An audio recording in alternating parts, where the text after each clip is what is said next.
This is about how you look and what size you are. Wow. And that's really when I was faced with my first struggle as an individual, and the first realization of how you looked determined how good you were. Oof. I feel like every woman can relate to this. Yeah. And that had never been a thought. 13, 14, 15, I danced and sang because I absolutely loved it, and I never thought about anything else. Right. When I was 16, 17 in these classes and being surrounded by other teenagers, I very quickly realized that, oh, whoa, okay, this isn't about enjoying it and being good at it. This is about how you look and what size you are. Wow. And that blew my mind.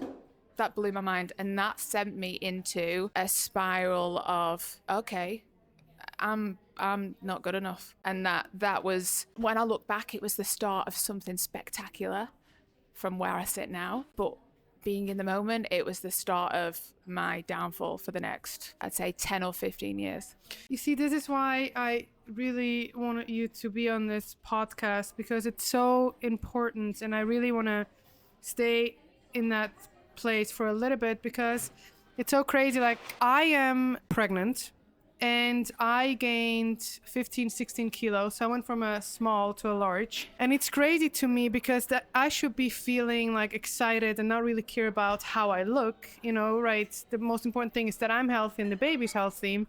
But I still struggle with how I look. And, you know, I know some people will judge, some people, you know, will understand.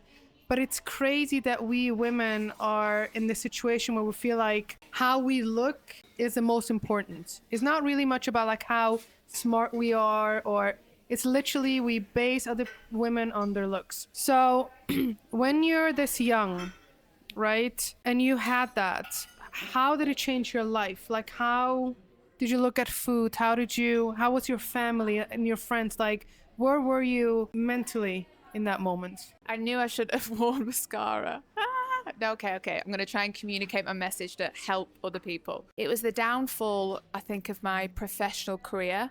As soon as I moved away from home at 16, it's a very young age anyway. You're very impressionable. And I was quite sheltered before I arrived there. So I really had my eyes open in quite a painful way. So they were very aware of their size and the way they looked and the hair and their appearance, where I wasn't. So it was literally a crash landing, and it went from zero to hero real fast. Wow.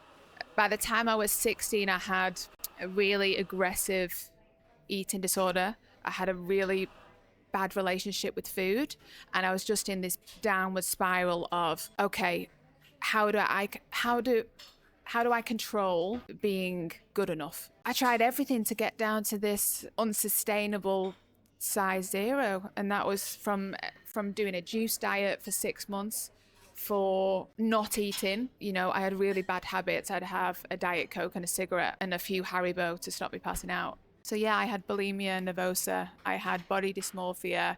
And obviously when you're absolutely starving, that leads to depression. Your cognitive function completely stops. Right. And as a 16-year-old, 17-year-old girl, that's so hard to try and deal with on your own. Within 6 months, I couldn't look at myself in the mirror anymore. And that's hard when you're in a dance class and you're all stood in front of the mirrors and that's how you perform. I couldn't do it. And I was like, oh my gosh, what am I going to do?